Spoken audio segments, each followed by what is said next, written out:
Everyone knows I'm totally head over heels for Serena. I've been her doormat, even took a hit for her, gave up everything, lost my dignity. But when I got kidnapped, Serena thought I was the mastermind, trying to hurt her first love, Ethan. She let the kidnappers rough me up, even smirked at me. Leo, stop the act. You make me sick. Later, I figured out I messed up, back to before the college entrance exam. In front of shocked eyes, I desperately stopped that rebellious girl. Daisy, I'm here to see you, I said. Serena glared at me, slowly losing hope. So you've been after someone else all along? When the kidnappers made Serena choose, she picked her first love. That's what I expected.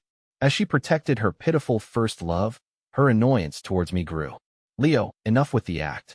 Just leave, you're disgusting. Even when the knife at my throat drew blood, Serena believed the kidnapping was my own scheme, all because Ethan said they went easy on me. He turned his head, showing a slap mark, something he had demanded the kidnappers to do before Serena arrived. And of course, Serena bought it. Since Serena's made her choice, leave this one for the boys. Don't blame us for being harsh. Serena paused but quickly played it cool, her tone icy. Leo, I don't have time for your childish games. If you must act, at least make it believable. As it stands, why would I fall for this? Serena looked at me, eyes full of familiar disdain. Serena, I called her, a laugh escaping my lips. I seemed to have made a grave mistake. All my dignity was gone, dragged by anyone at will. Even when Serena detested me, I rushed at night to pick her up after a call, only to be mocked by her friends for being a lapdog. I even helped plan a party when sick, though it celebrated her first love success. Then I saw a photo in her study. Serena had an unknown twin sister who died at 17. I stared at the photo's crazy scroll, feeling I really messed up. So I dived into Daisy's story, but there was hardly anything. The only thing I knew, Daisy was accused of bullying at 17.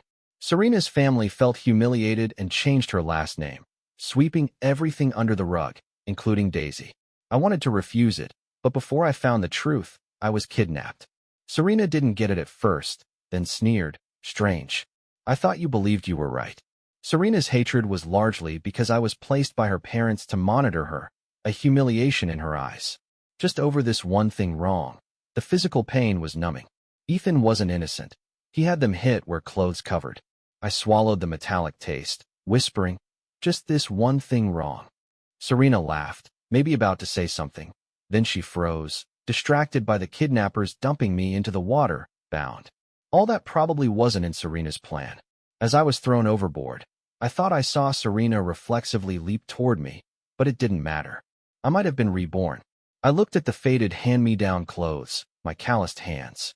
During the years with Serena, I kept them soft, but now someone dragged me along with harsh words.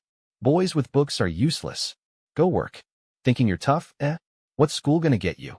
Stunned, I forgot to struggle, letting my so-called mom drag me and tear my clothes on the ground, scraping my skin. Pain jolted me back. I struggled. Let go of me. But this malnourished body was no match for a farm woman. Dredged up memories, swallowed by deep-seated fear, surged back. I bit my lip, quelling the scream, clawing desperately backward. My other hand searched for the utility knife in my bag. I always carried one. Grabbing it, a bold, familiar voice broke through. Human traffickers? This brazen now? Kidnap in broad daylight. Familiar voice, familiar lines. I stared teary-eyed at the backlit figure. Somehow it hurt so much. Last life, it was like this deserted path. At lunch, my mom lured me out, trying to drag me home. Daisy had stopped her. She gave my mom cash to leave me alone for studies. Later, lacking tuition, an enterprise stepped in, owned by Serena. Daisy, annoyed, pulled a wad of cash from her pocket. Is it money you want? Take it. Leave him alone. My mom counted with a smile, then acted tough. Miss, this isn't enough. Daisy rolled her eyes, teen and tall enough to draw stares. She pulled a ring off and handed it over. Trade this. My mom, with a greedy grin, reached for it, but I snatched it first. Her face fell, hand raised to strike, but she held back. Knife in hand, I glared. She only gave you $1,000. There's 2 here, enough? Can't scam me. Daisy grumbled, sidling next to me, blocking Mom's way. I tightened my grip on the utility knife I was holding, expressionless. If you keep playing games, I don't mind tearing everything apart. Aren't you most fond of your precious daughter? Maybe my eyes, determined to drag everything down with me, scared my mom. She didn't dare ask for the ring again. After cursing a few dirty words, she left in a hurry. I kept holding the utility knife until my mom's figure completely disappeared, until Daisy suddenly laughed and lightly patted my head, teasingly. You look so skinny and weak, didn't think you'd pull out a knife. What? You think you can kill someone at your age? I didn't respond. I just quietly put the utility knife away and then silently stared at Daisy. She looks exactly like Serena, the Serena I know, just much younger. The only difference, maybe, is the tiny mole on Daisy's nose. You wouldn't notice it unless you really looked. Why are you staring at me? Daisy touched her nose, looking exaggeratedly surprised. You're not seriously thinking you can kill someone, right? I still didn't answer. So Daisy just looked a bit stunned. Daisy didn't head back to school. She just wandered around aimlessly on the streets. I followed her, up to the point where she started getting fed up. Hey, you're gonna follow me into the girls' restroom too? She intentionally emphasized girls' restroom. I glanced at the school uniform tied around her waist and randomly asked, why aren't you in class? Lunch break is over. Why aren't you? Daisy laughed angrily, then shot back, I got leave. That kind of threw her off. She didn't look too happy. I thought she'd be mad, but she just ran her hand through her hair and pointed at me. All confused. I need to save poor boys like you. School just holds me back from becoming a world hero. It was very middle school syndrome-ish, totally opposite of Serena. But I still mistook her for someone else. A wave of indescribable despair and sadness hit me hard. I was nearly out of breath. I was dizzy, scaring Daisy. What's up with you, kid? What's your name? I heard my hoarse voice, grabbing Daisy's arm. She was skinny but surprisingly strong. I need to know your name, so I find you to pay you back later. I tried giving back the ring to Daisy, but she refused. It was just a useless decoration to me. Daisy tossed the ring into my bag without looking. I, unlike my sister, am never short on money. And that gave me an excuse for paying her back. I stared at Daisy with unblinking eyes until she looked away awkwardly. Big brother's stronger than he looks. She suddenly laughed, easily freeing her arm. Want to pay me back? Sure, that little piece of metal isn't cheap. Someday you'll manage it. What a stubborn attitude, Daisy mumbled. But then she smiled and tapped my head. Okay, remember this. I'm Daisy. After she told me her name, she wouldn't say more. On the way back, I tried chatting with her, but every time I aimed to know more about her, she'd skillfully change the subject. Her carefree smile never left her face, so I just let it go for now. You're really smart, Daisy suddenly said out of the blue, just as we reached the school gate. I didn't get it at first and looked at her after giving a hum. You know me too. Top of the class, always outscoring Serena, Leo. Daisy grinned. Yeah, I know you. I had so many questions for Daisy, but the security guard had spotted us, yelling, Hey, you two students. Why are you out during class hours? Skipping class for a date? No. I automatically turned to explain to the guard, but right then I felt a soft voice by my ear, filled with a crisp, clean smell of a girl. Keep going. I'm counting on you to take that girl down a peg. Daisy laughed, then ran off before the guard reached us. She never turned back, but it was like she knew I was watching, casually waving from behind. The afternoon sun glinted on her hair, flashing a hint of red under the black. I thought it was a trick of my eyes, and then she vanished into the shadow of the corner. The other girl, she ain't from our school. You kids always in these messes, the guard rambled on. I listened quietly, a little stunned.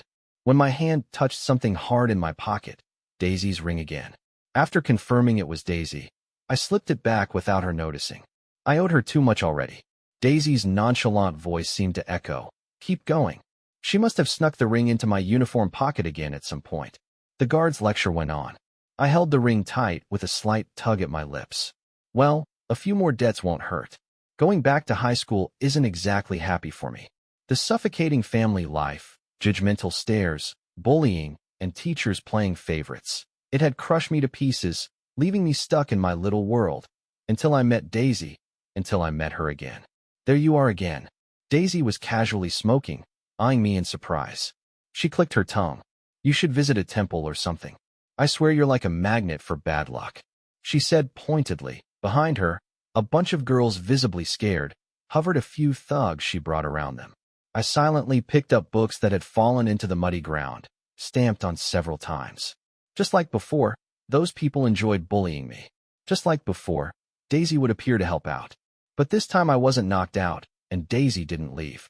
As soon as she took me to the hospital, instead she scratched her head and dropped down, helping me with the books. "I'm serious," Daisy said, pouting. "Both times I've seen you, you're getting pushed around. You really should go pray. I know this temple that's supposed to be pretty effective." And while saying that, she started chuckling to herself. "You know what? I really feel like a hero, saving a damsel in distress right now." "Sister Daisy, you're a hero, but she's no beauty." One of the younger guys couldn't help but chime in. "You always have the most to say." Daisy snapped. She was about to comfort me, but paused awkwardly when she noticed my dried-out hair and ill-fitting old-school uniform. Finally, she turned to the younger guy she brought along and asked, "Do you have any tissues or handkerchiefs?" "Sister Daisy, didn't you say carrying those things would make us look soft?" Daisy was momentarily taken aback. She glanced at the girls who looked pale, then turned away in disgust. "Never mind. Using theirs would be bad luck," Daisy huffed. She wiped the dirty water off the book with her sleeve, not caring she was dirtying her expensive jacket. "Check if the notes in there are still usable," she said, handing the book to me. Her hand was long and pale, but somehow had picked up a stain on the fingertips. Suddenly, I remembered waking up in the hospital last time. The stack of books on the bedside table was carefully dried of dirty water and neatly placed close to me. "Daisy," I snapped back to reality, not opening the book, but looking at her with a shaky voice. "I can't find you. I can't find Daisy." All I knew about Daisy was her name and that she was Serena's sister. Other than that, I knew nothing. I remembered the uniform tied around her waist that day. It was the standard one everyone had to wear at our school, but there was no Daisy at school, only Serena. And Daisy would quietly pass away at 17 this year. Yet, I couldn't find Daisy. Not in this life, not in the last. This realization startled me into panic. So I decided to take a gamble. I followed these girls, hearing their relentless insults and watching them stomp on my books. Daisy appeared, raising an eyebrow, looking both disgusted and speechless. "Sue again," she said. Daisy was caught off guard by my statement. "You can't beat me," she instinctively replied. Her younger guy couldn't help but laugh. Realizing it, he awkwardly coughed and shoved the book back into my hands. She pointed to herself, "am a classic troublemaker." She pointed to me. "And you're the good student who can outdo Serena on exams. If you hang with me, what's that all about?" She chuckled at her own words, until she saw my silent stare. Then her smile slowly faded. "Wait, are you serious?" Daisy's voice grew panicked. I even heard her mutter under her breath, "Oh man, if Ms. Davison hears you want to hang out with me, she'll kill me." Ms. Davison was my homeroom teacher during freshman year, the only teacher who treated me really well. Daisy knew Ms. Davison, maybe even had a good relationship with her. I made a mental note of that. Then I called her name. "Daisy." "What?" I smiled at her, then walked over to the lead girl and slapped her sharply a few times. Everyone was stunned, including Daisy, except the girl who started screaming like crazy. "There's a fruit knife in my backpack," I said calmly. "I really have nothing, so I don't care if I lose something." Serena once called me a calm lunatic. After a man went on a rampage on the street with a knife, Serena was with her just returned from abroad first love. I stepped in and took a knife wound for her, and as a result, was able to subdue the man. Back then, Serena was terrified, her hands trembling as she covered my wound. "Psycho," she yelled at me, tears in her eyes. "You might seem calm all the time, but deep down, you're a lunatic." I didn't respond, just smiled at her, because back then I thought of Serena as Daisy, and I had to protect her. She wasn't wrong. I really was a lunatic. "Are you scared?" I asked the girl in front of me. As she clamped her mouth shut, I gave her a reassuring smile. "There's nothing to be scared of. After all, I haven't gotten to." Daisy jumped in before I could finish. She cursed lowly under her breath and pulled me away from the girl. Then she turned to me and asked, "Where'd you get the knife? Didn't I take away your box cutter?" "The ring you gave me could buy a lot of them." Daisy was caught off guard, her expression turning fierce as she raised her voice. "Was that ring meant for knife buying?" "So, Daisy, I'm not the good student you think I am." I looked up at Daisy from a long time ago. Back when my parents beat and scolded me and wouldn't let me go to school, to all the times I was bullied and tormented, the string of logic in me was always tight. Tight enough that even if just a straw fell, everything would collapse. My box cutter was always with me, so the Daisy from my past life would never know how great a thing she did. Unknowingly, Daisy, I licked my dry lips, cautiously holding onto a small piece of her clothing. Can I follow you? I had followed Serena countless times, which only made her more annoyed with me, but I wanted to follow Daisy. I wanted to protect Daisy. I didn't want her to hate me. So I quickly let go of Daisy's clothing and waited quietly for judgment. Sounds of gasps filled the air from Daisy's underlings, followed by teasing, but Daisy remained silent. After a long pause, she frowned and picked up my backpack, pulled out the fruit knife, and clicked her tongue, but after a glance, she put it back along with the books she'd wiped clean. I'll give you my answer the third time we meet, she said. Probably shocked by my actions that day, Daisy had her underlings take turns following me until they saw I got home safely. After all, because of the money Daisy gave, my mom stayed calm for a while, though now and then, she'd yell cryptically about raising a beast who dared to threaten her with a knife. I guess things really turned upside down, but she didn't dare say it to my face, and she didn't dare hit me either. My dad left for work out of town, so he wasn't around. I ignored her, though occasionally, I'd sharpen a knife in front of her, scaring my mom enough that she wouldn't let my sister near me. Those classmates who ganged up on me were punished. Ms. Davison herself talked to the parents. They tried to argue, but Ms. Davison wasn't having it. He showed them a video given by Daisy. Maybe she did something like that in a past life. Nothing was more convincing than that video. Even when a few guys accused me of carrying a fruit knife to threaten them, nobody believed them. So I became the complete victim of this bullying. They were made to apologize to me publicly. After everyone left the office, Ms. Davison asked me about the knife. One of the guys I'd threatened yelled to search my backpack, but he didn't find what he was looking for. Ms. Davison and I had a silent standoff until I just tapped my pocket. Ms. Davison's eyes widened, and he was so mad, he had to gulp down a cup of cold tea to calm down. Troublemaker. All of you are troublemakers, he scolded, pointing at me just like Daisy.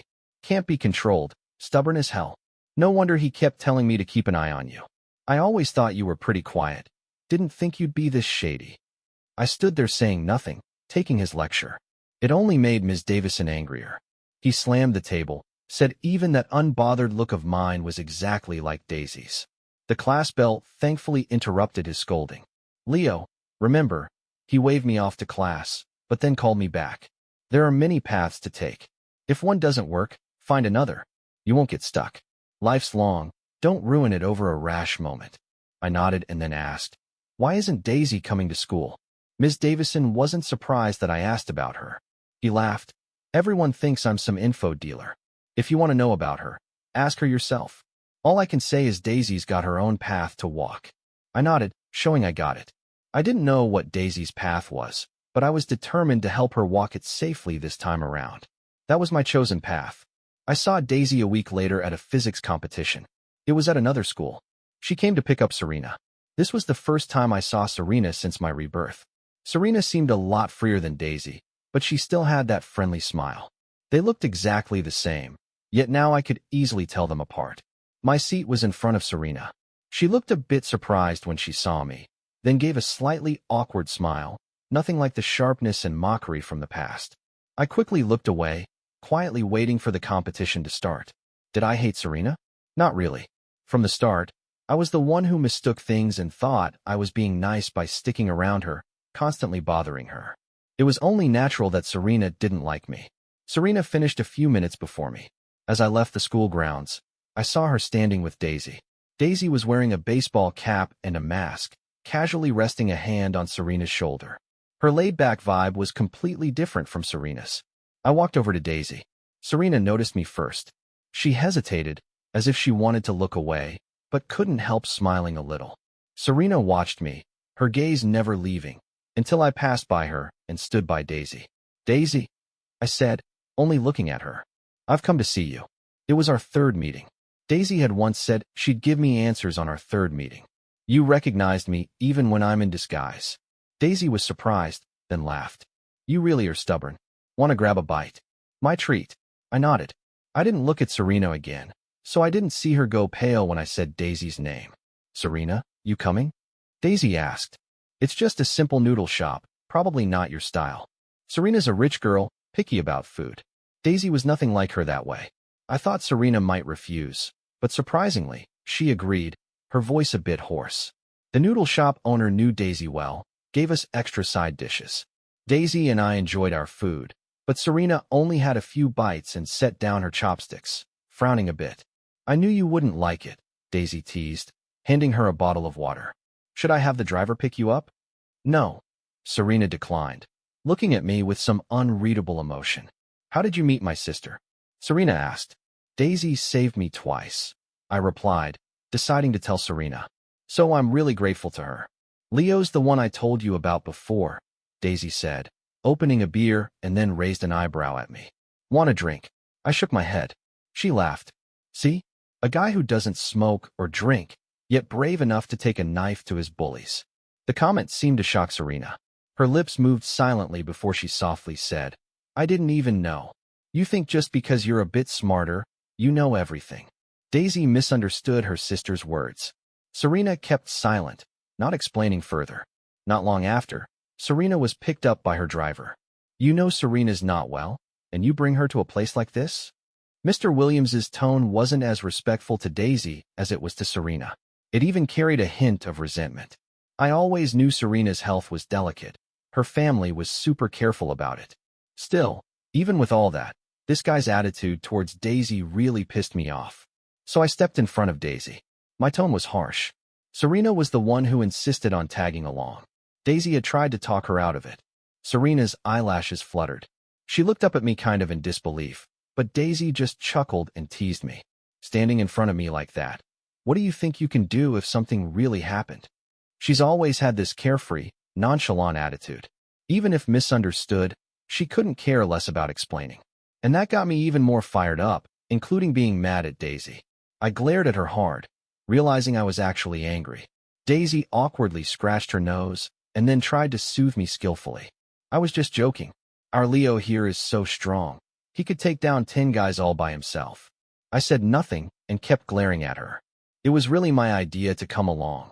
Serena suddenly spoke up, her voice thick and tight. It's got nothing to do with Daisy. Mr. Williams looked a bit awkward, but in the end, he just glanced at Daisy and then left with Serena. I kept glaring until I thought my eyes would pop out. My face suddenly felt cool. It was Daisy pressing a cold soda to my cheek. You're all red. I don't even know what you're mad about, she said, though her eyes were filled with laughter. Why don't you explain? I suddenly remembered the stuff I found about Daisy. Before, people would call her uneducated, violent, and troublesome. It's like these had become her nickname.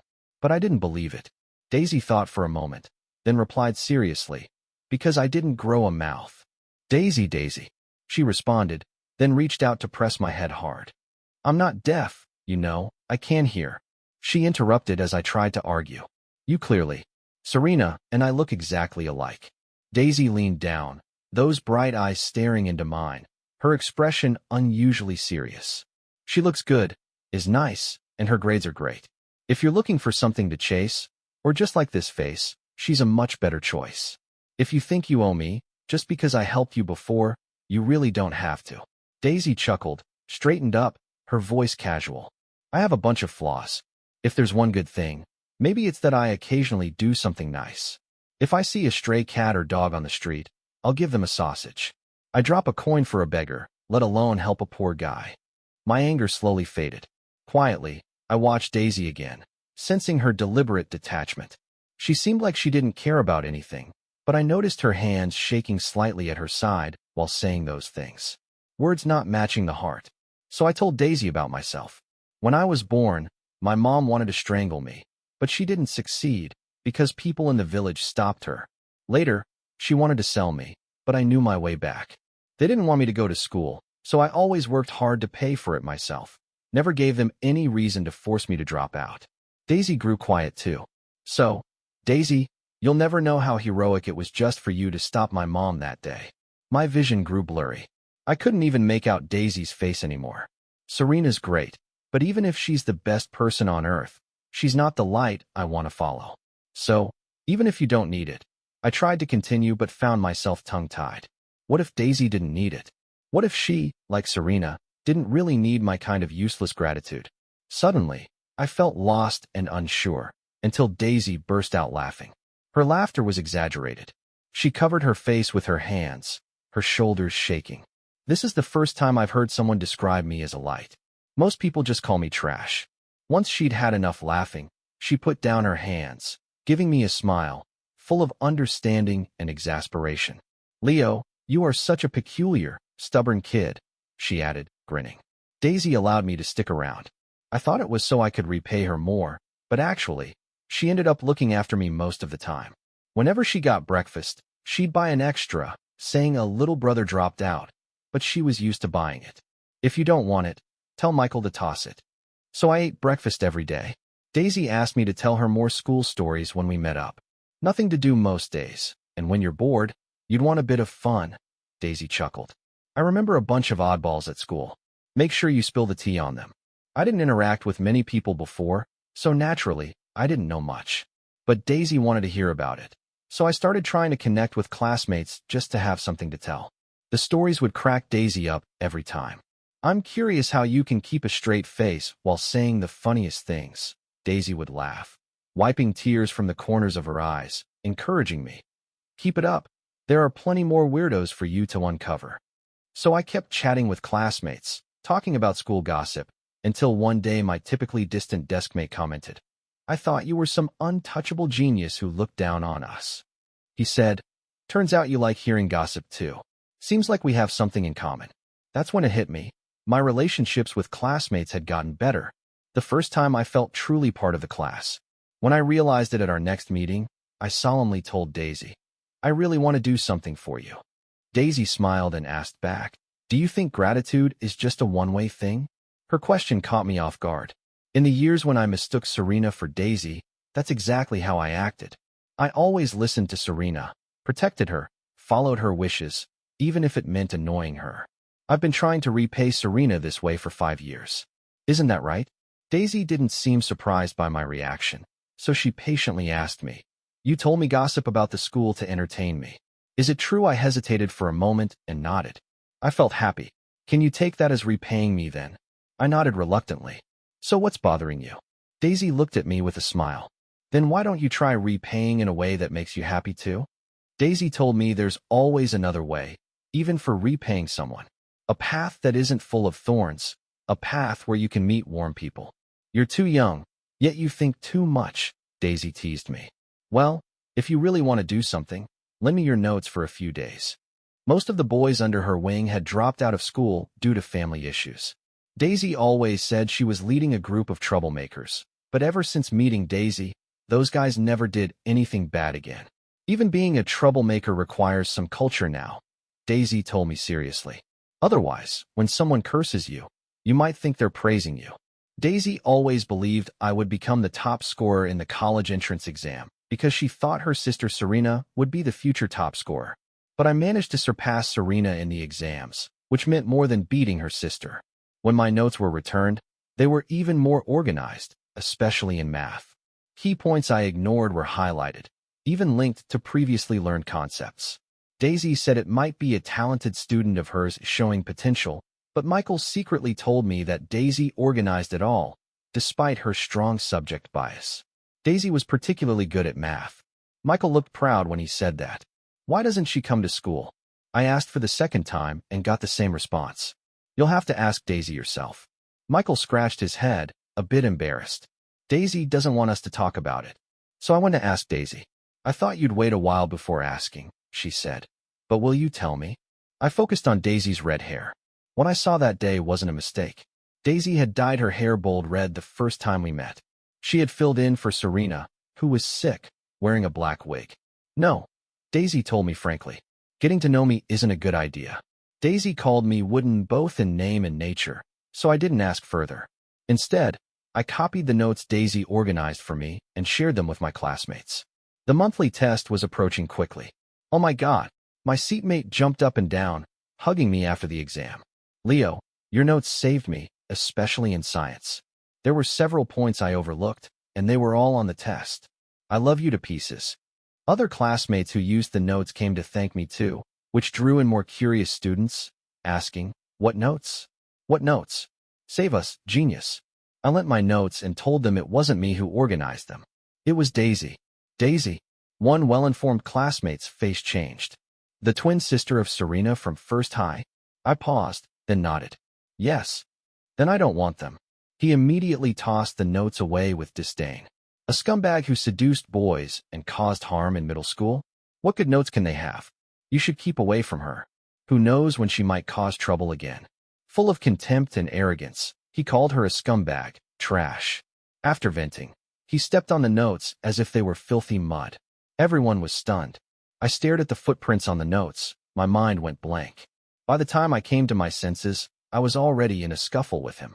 My mom wouldn't come to school, and Ms. Davison was on a business trip. Finally, Daisy found someone to solve the problem for me. I get it now why you insist on sticking with me, Daisy smirked.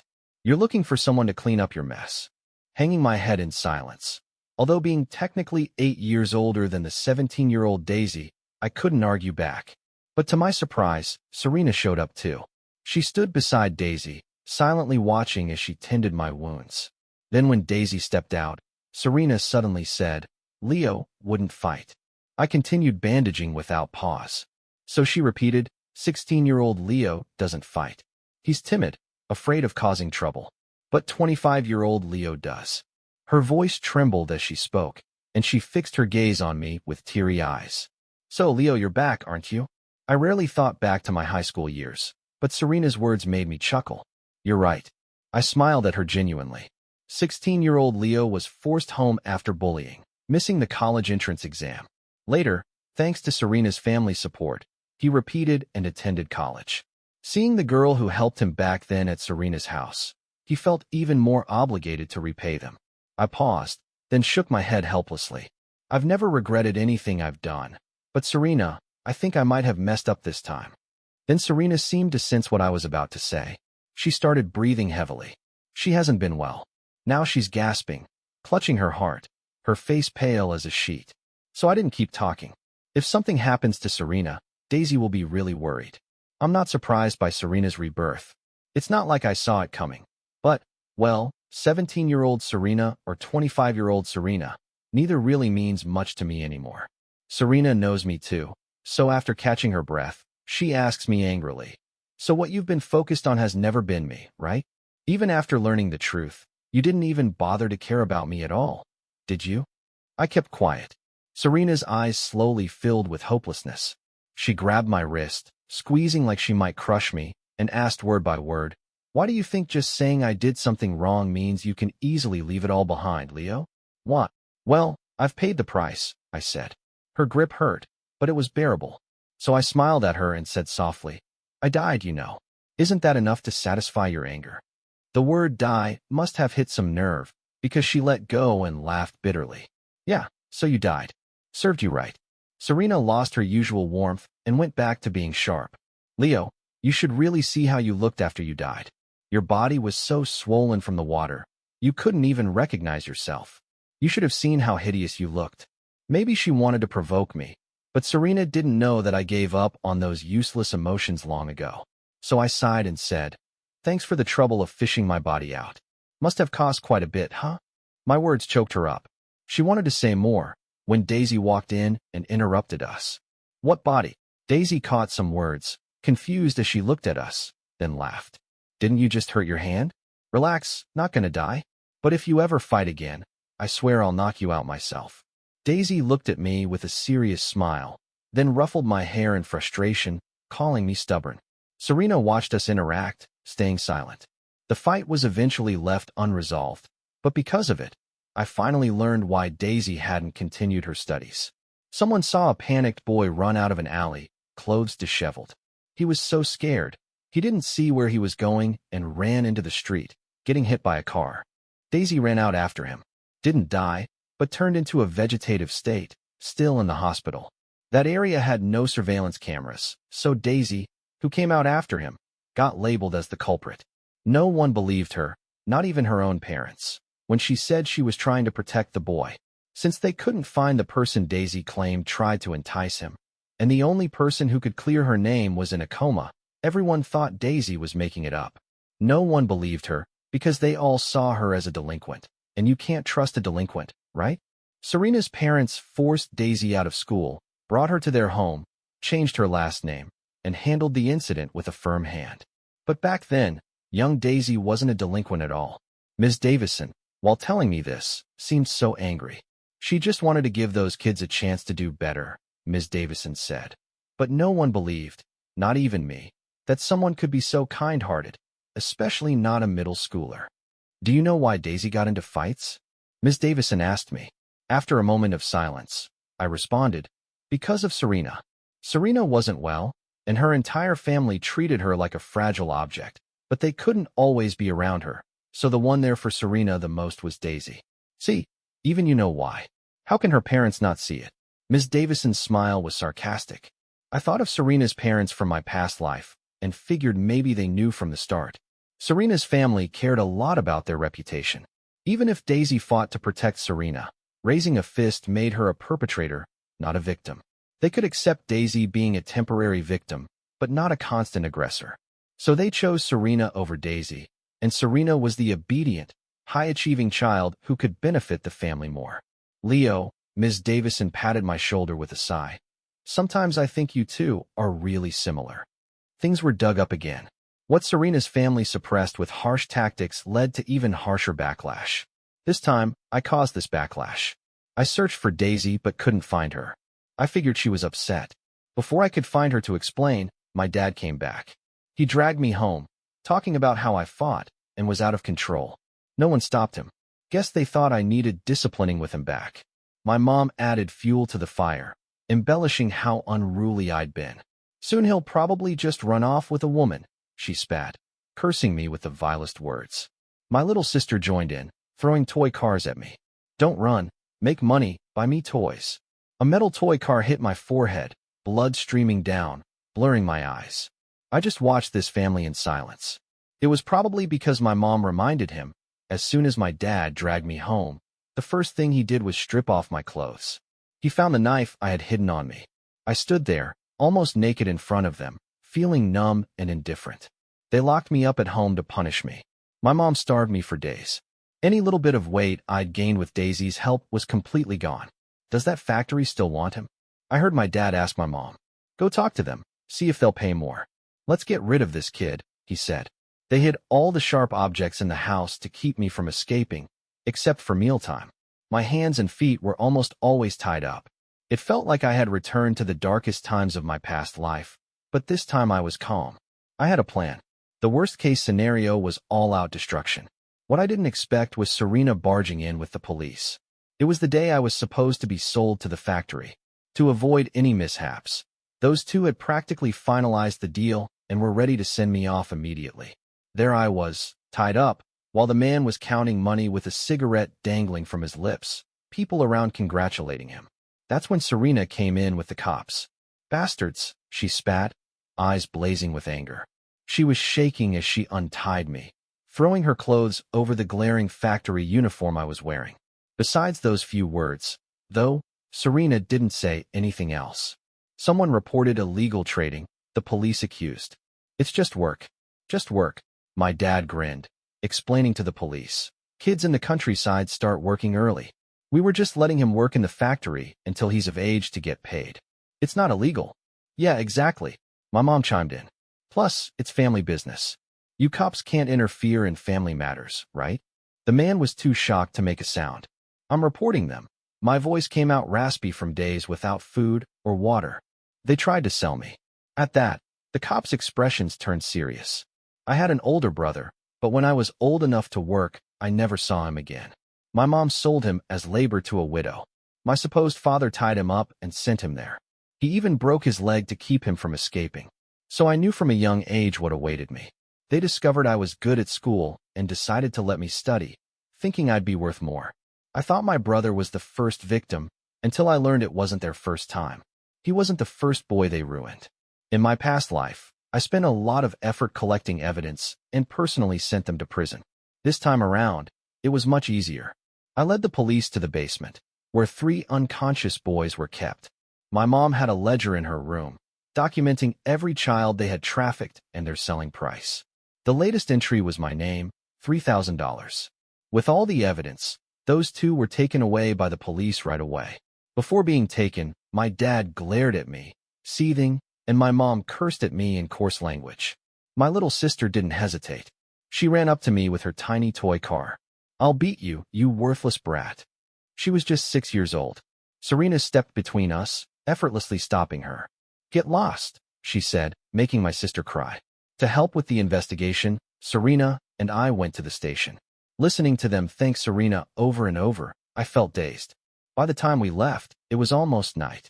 Serena had kept a polite smile all day, but now she rubbed her face. "I still like you better with red hair," I said. She turned to me, about to say something, but I interrupted her calmly. Serena blinked. "Redhead's my sister," she insisted. I stopped in my tracks, telling her, "Only Daisy can take care of me. Only Daisy can take me away." Serena, or Daisy, who had switched identities with her again, laughed with annoyance. "Fine," she said, storming ahead. "You wait here and see if she comes for you." I stayed quiet, watching Daisy leave. It started raining later on, and I found a bench to sit on. I thought about what I could do for Daisy, only to realize with frustration how much I'd been troubling her. It wasn't like before with Serena. No matter how much Serena resented me, she couldn't fault my work. I always fixed everything for her. So why was it all different now? Lost in thought, I didn't look up until a familiar voice cut through the rain. "Don't you know to find shelter when it rains?" Daisy was back, soaked through, and she didn't say a word before pulling me to my feet. "Daisy?" I called her name with a smile. "I really don't have a home now." There was no sadness when I said it, only relief. I told Serena once before. That was the only time I let my guard down with her, but she just said, "Leo, you think you're any better than your parents?" So I never mentioned it again. But this time was different. This time I had Daisy. Cautiously, I asked her a question I never had the courage to ask in my past life. "So, Daisy, can you look after me again?" Daisy paused, but this time she didn't deny it. Instead, she smirked at me with a feigned annoyance. "When have I not? I've practically waited on you hand and foot." I couldn't help but laugh, though my eyes stung. Daisy always scolded me for being so rigid. "Call you a wooden block once, and you become one, huh? Gonna drink rainwater and soak up nature's energy," she joked. But when she saw my injuries, she fell silent, finally swearing under her breath. "Those bastards. I should have kicked them harder back there." She tried to change the subject to distract me. Finally, things were okay. "I thought you were mad," I said, looking down at my bandaged wound, feeling a bit dazed. "I clearly said I wanted to repay you, yet I always seemed to cause you trouble. I thought you were mad, and that's why I couldn't find you." "Why would you think I'm mad?" she asked. "Because I brought up things you'd rather forget. Just because I don't want to talk about something doesn't mean others won't bring it up. I can't stop everyone's chatter," Daisy said with a smile. Then she reassured, "I'm not mad. I just had some things to handle those days, that's all. If I were truly mad, I wouldn't have gone through all the trouble to save you." Later, I found out that when that issue resurfaced, Daisy's angry parents forced her back home. She worried I wouldn't be able to find her and would overthink or get into trouble. So those days Daisy was trying to find a way out. Eventually, Serena suggested they swap identities. Daisy made herself look sick like Serena by starving herself. Only then she managed to escape by swapping identities. But Daisy never told me any of this. She simply said, "Daisy's identity can't be seen at the police station." "So how did you recognize me?" It was clear Daisy was more interested in this. She touched her chin, amused. "Even my parents couldn't tell us apart." I didn't know how to explain that when Daisy was in front of me. I just knew it was her. If I had to describe it, maybe it was my subconscious fear of being wrong and never finding her again. So I told her, "I won't mistake you for someone else a second time." Daisy thought I meant I had mixed her up with Serena at first, so she didn't think much of it, just smiled. Soon, Ms. Davison arrived hurriedly after getting the news. Without saying much, he just patted me on the shoulder, eyes slightly red, and comforted me softly. "Let's go. Your teacher's wife is waiting for you at home." Daisy didn't come along. As Ms. Davison was about to take me away, she suddenly asked, "You trust me just like that?" Her face still wore that carefree smile, but somehow I sensed her hidden consciousness. So I thought for a moment and answered, I'm a stubborn person, you know. I stick to what I believe in. Daisy slowly put away her smile and finally sighed. What an odd person you are. My relationship with Daisy seemed to have grown closer. She didn't run around much anymore. Instead, Ms. Davison nagged her to start relearning high school stuff. A sister should set a good example, he'd say. Daisy wanted to refuse, but seeing me watch her, she swallowed her words. She brushed her nose and sighed. Fine. Then because of what happened, no high school would accept Daisy, so she had to study at Ms. Davison's house. Michael was right. Daisy was indeed really good at certain subjects. Even with just a bit of self-study, she scored close to perfect in math on the exams. But her humanities scores were terrible, almost driving Ms. Davison, the literature teacher, to spank her out of frustration. You're just trying to infuriate me, aren't you? He'd rage. At these times, Daisy would become unusually compliant. She'd lower her head and listen attentively to Ms. Davison's scolding, like a girl pretending to be sorry. She'd still sneak winks at me when Ms. Davison wasn't paying attention, with a look that said, I hear you, but I won't change. That unbothered demeanor was just like Daisy. I recalled Ms. Davison's angry words to me before and couldn't help but smile. The Daisy standing here now was lively and real, far from just lines of cold text on a piece of paper. So I thought I should do a bit more. I visited the family of the comatose boy. Serena's family covered all the medical expenses. Daisy would also visit him, but the family blamed Daisy for their son's situation, so every time she came, they'd yell at her to leave. Yet Daisy kept visiting, quietly leaving things before going away, even though they were always thrown out. When they heard I was visiting because of Daisy, the smiles on their faces disappeared immediately. I'm not here to ask for forgiveness, I quickly said, blocking the door with my hand before they could shut it. The door pinched my hand, making a dull thud. My hand instantly turned red and swollen, but I didn't feel the pain. Just give me a few minutes, I almost pleaded. Looking at my hand, they eventually stayed silent. So I shared a story from my Ms. Davison's and the perspectives of the boys Daisy led. I took out a recorder. The boys clubbed together their savings to buy the most expensive one, thinking only the best was worthy of Daisy, but in reality, they just had so much to say. It was full of their stories. I don't have parents. My grandma raised me by collecting trash. Before meeting Daisy, I didn't know people ate 3 meals a day, said a chubby boy. Surprisingly, he used to be skin and bones before meeting Daisy. My parents got divorced and didn't want me, so I became a thief. I stole Daisy's stuff the most, but she didn't call the cops. She beat me up and made me write socialist core values 100 times if I stole, 100 times if I got caught, said Michael. As he spoke, he started reciting socialist values, only to be interrupted by others pulling him away. And me. Another chimed in. I have many sisters and no money for school. Daisy paid for my tuition. When my grandma got sick, it was Daisy who paid the hospital bill. Line after line spoke of their gratitude towards Daisy. The family sat in silence and listened till the end, not saying a word. Finally, the mom just couldn't hold back and burst into tears, covering her face with her hands. The girl's dad hugged his wife silently, his eyes red, and told me, we all know that a true criminal wouldn't feel guilty, especially when the law can't convict her. But Daisy kept coming back every week for 4 years straight. Even after one time when I beat her black and blue, she still came back without a word. We all know this. As he spoke, the dad started to choke up too. But we don't have any other options. We really don't. We're just an average family. We can't afford our daughter's high medical bills. This was the only way, he said. I was speechless. I know how desperate poverty can make people, especially when life and death are on the line. So even though I opened my mouth, I couldn't bring myself to scold them. We'll try to make things clear, the girl's mom said, wiping away her tears, but our testimony won't make a big difference. These parents speaking up for Daisy won't clear her name. It might just make others believe they've been bribed. I know, I said, trying to calm down and force a smile.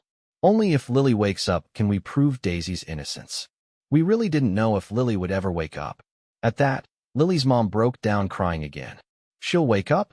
I said, looking at the boy on the hospital bed, sounding more certain than I felt. It left her parents speechless.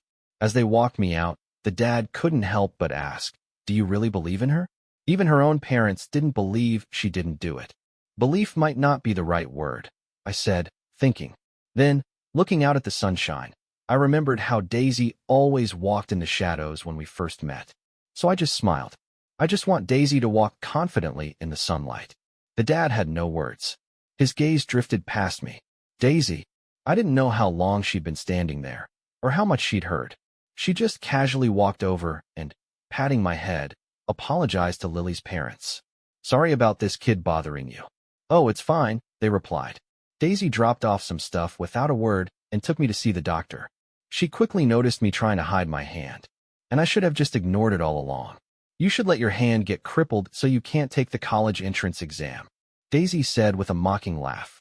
Her sarcasm hit me hard, leaving me too guilty to talk back. Even the doctor couldn't take it and tried to defend me, but Daisy wasn't having it. Leaving the hospital, Daisy stayed silent. I couldn't help asking, Michael and the others mentioned you went out today. You think those punks can keep anything from me? Daisy said, turning to me with a wry grin. I can tell what they're up to just by looking at them. I stayed quiet. Got anything else to say? Yeah, I hesitated but said, they believe you didn't do it too. But I didn't see any surprise on Daisy's face. She just nodded calmly. I know, she said. You know, they need to hate me to have a reason to keep pushing on. Daisy replied with a shrug. Doesn't really cost me anything. But how could it not cost anything? She couldn't go to school because of this and had to endure all those looks and insults. How's that nothing? I got so worked up, I couldn't choose my words. People say you're the godfather. Then you're the saint. You're right, Daisy agreed, nodding. If I wasn't, I wouldn't have picked up all you troublesome folks. I couldn't win against Daisy, so I just shut up in frustration, glaring at her with eyes welling up. Why were you crying? It wasn't until I felt warmth on my face that I realized I was already crying.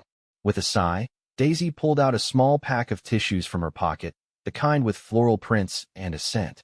You're getting all snotty now, she joked. Didn't you say carrying tissues is sissy? I snatched the tissues from her and couldn't help but retort. Yeah, Daisy chuckled. Isn't that just me? I didn't have what it takes to outstubborn Daisy. At least it got me to cool down. Daisy tried to talk me into calming down anyway. She's always been flexible like that. But then she asked, do you really believe she'll wake up? She has to, I answered firmly. Daisy paused, stunned, then laughed softly, calling me a brat with a sigh and a smile. Thanks, you guys. Later that day, I exaggerated and told Ms. Davison all about it. He pulled out a belt and gave Daisy a good thrashing, but before he was done, he ended up crying himself. So Daisy didn't even try to dodge. She just let Ms. Davison hit her while gently comforting him, even though she was the one who deserved comfort. Ms. Davison realized this soon enough and stopped, turning to make a big lunch with our mentor's wife. As for me, after tattling, I made a face at Daisy when she glared my way. She pretended to threaten me, but soon broke into a smile. Seeing her smile, I suddenly realized how much I've changed. Words like vibrant and alive started to apply to me. In my past life, I was only ever called things like numb or a calm lunatic. But maybe this isn't so bad, I told myself that, and couldn't help but sneak in a smile. Everything seemed to be heading in a good direction, so good that I almost forgot that in another life, Daisy died at age 17, and I still don't know why. Daisy's family kept everything locked up. When I tried asking Serena, she died in that kidnapping. After waking from a nightmare, I felt like a bird startled by danger. It seemed I'd reverted to my past self, paranoid, and yet calmly insane. I went to see Serena. I tried to get details out of her about Daisy's death in our past life and tried hard to avoid any confrontation, but Serena wouldn't tell me a thing, even when I begged her on my knees. It was like she turned back into the superior Serena again with that mocking tone, saying, "What? You want to protect my sister, like you tried to protect me in our past life? Leo, don't even think about it." Must have been something about me kneeling there that triggered her. Serena looked a bit crazy. She squatted down close to me and smiled as she said, "Oh, you know why I was healthy in our past life? Because what was beating inside my chest was my sister's heart." I jerked my head up, instinctively grabbing her collar, but she calmly pried my fingers loose one by one. Then she said word for word, "Someone like you who doesn't know what love is, everything you do just feels like a burden, painful even. Leo, why'd you run away? Wouldn't it be better just to rot at home?" "Serena," Daisy's furious voice cut her off. I was in a daze for a moment, and when I snapped out of it, Daisy and Serena were already fighting. Serena didn't fight back. She just took a second to look at me with that familiar mocking smile, amplifying the panic inside me. So when Daisy took me away, I was completely out of it. Don't listen to what that brat says. Daisy was a bit exasperated. She's been acting weird lately, rambling nonsense at home. Don't let it get to you. I still kept my head down, lost in thought, until I heard Daisy let out a barely audible sigh. She let go of my hand, took 2 steps forward, then turned back with open arms. You want to cry in your auntie's arms? Her tone teasing, but this time I didn't even care to be mad. I just rushed into her embrace, holding on tight enough to feel myself shaking. What are you so afraid of? She patted my back like soothing a child. You're all grown up now. Daisy, Daisy. I kept calling her name over and over, like it was the only thing keeping me going. Finally, through tears, I choked out, I don't want you to die. Foey, foey, foey. I won't die. Daisy feigned disdain, spitting several times. Her chin rested on my shoulder, so I couldn't see how soft her gaze was. I could only hear her say, I won't die. After all, I have to be there when my future valedictorian friend appears on TV, only to tell everyone that this valedictorian is a crybaby. But Daisy didn't keep her promise. She almost died trying to save someone. Daisy saved 3 boys from drowning, but the last one kicked at her in panic, and she didn't make it up. When I rushed to the scene, cluelessly staring at the calm water, my hands and feet went numb. She touched me, the rescued boy cried out. She kept grabbing me, so I kicked her away. That's not how you're supposed to save someone. Everyone comforted the boy. Some even recognized Daisy, sneering. Knew she wasn't such a saint. She's done stuff like this before. A burst of anger surged inside me, but I forced it down because now wasn't the time. I looked at the water, involuntarily remembering the feeling of drowning to death in my past life. I was terrified, trembling with fear. I still rushed out because Daisy was there. I had to find Daisy. But Serena stopped me. She held me tight, her voice trembling. You can't swim. You go in, and it's a death sentence. I've already sent someone to save my sister. Don't worry, she'll be fine. I couldn't hear anything, acting like a beast, pulling and biting at Serena, yet she gritted her teeth, refusing to let go of me until Daisy was saved. She was rushed to the hospital after emergency CPR, and Serena still didn't release me. I sat on the ground, drained, almost suffocating. It wasn't until I heard someone say, "Scum like her should just die," that I turned my head, cold and rigid. I stood up, took slow steps toward them. Whenever Daisy was around, she'd confiscate anything sharp from me, but after that dream, I secretly hid one anyways. So when I pulled out the knife, panic screams erupted, but I couldn't hear them, couldn't see anything but red. I always knew there was a complete maniac inside me. Only Daisy could chain it up, lock it all down, but Daisy wasn't there. Daisy's alive. Serena's scream cut through the chaos, clear in my ears. Gripping her heart painfully, she still pushed forward step by step. Daisy's not hurt. But if you get hurt, do you know how upset she'll be when she wakes up? Did you think only you wanted to save her? I wanted to too. Serena looked at me, veins bulging, as she painfully snatched the knife from my grip. Let me take you to see Daisy. She was shaking even more than I was. I'll take you to her. Daisy made it. But having been underwater too long, she fell into a coma. The only good news was that Daisy's got a strong will to live, unlike last time when she didn't want to live at all. Serena was silent for a long moment, broke the silence rasping. She said long ago, a respected priest told Daisy her fate. There'd be a near-death experience, but getting through it meant peace and joy for life. But Daisy, always vibrant and lively, causing trouble, rarely even got sick. Meanwhile, Serena was the sickly one from childhood, so no one took that prediction seriously, until Daisy died, utterly without the will to live. Daisy's been dead set on ending her life. Couldn't stop it. Serena was both laughing and crying. I stopped it once before, but I didn't expect it to happen again. If Daisy really wants to leave this world, no one can stop her. I listened, numbed out, no emotions on my end. Serena said a lot more, probably about past life stuff, but none of it included Daisy, so I just couldn't focus. I don't want Daisy to die. I don't want you gone either. Before she left, Serena hit me with this line. She looked at me, a smile even sadder than crying on her face. But even after all those words, you still chose to stay by Daisy's side. So Leo, go ahead and hate me. I stayed silent.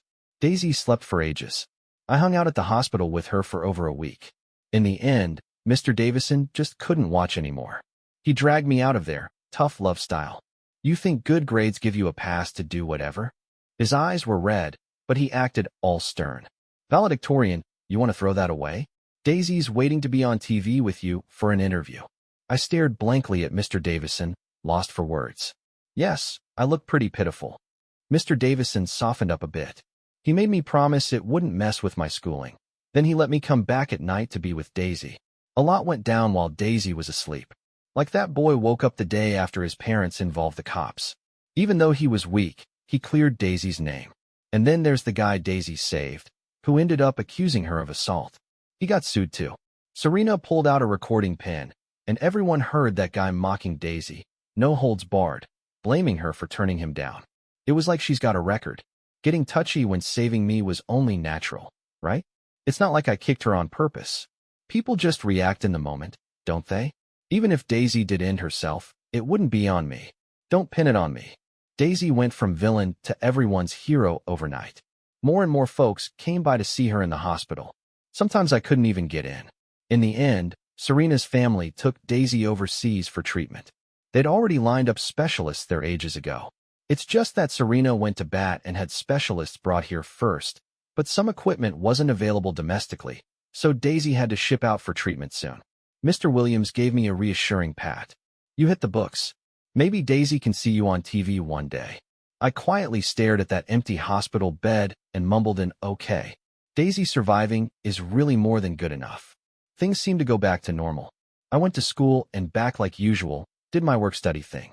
Michael and the guys would swing by sometimes, act mean, and ask if anyone was giving me trouble so they could fight my battles. And every time, Ms. Davison would yank their ears and lecture them. They'd apologize, all well-behaved, only to do it again later. No one mentioned Daisy, as if she never existed, until summer came around the next year. I was in junior year. I got to class early and found a familiar figure in my seat. I looked at that back, stunned on the spot. The few early birds in class were whispering, "Isn't that Serena from First High?" No way, my friend from First saw her this morning. Super happy. Doesn't Serena have a twin sister? Her name is Daisy. I blurted out urgently. Daisy turned, that all too familiar mischievous grin on her face. Long time no see. You've grown prettier. She teased, pretending to seriously ponder while stroking her chin. Isn't it wild? This wooden log's bloomed into a beautiful flower. I was speechless, my vision blurring. In that haze, I watched Daisy walk toward me, step by step, just like back in that alleyway. She walked towards me against the light, reaching out her hand. Her smile, as always, was bright and bold. She said, "Leo, I'm here to see you."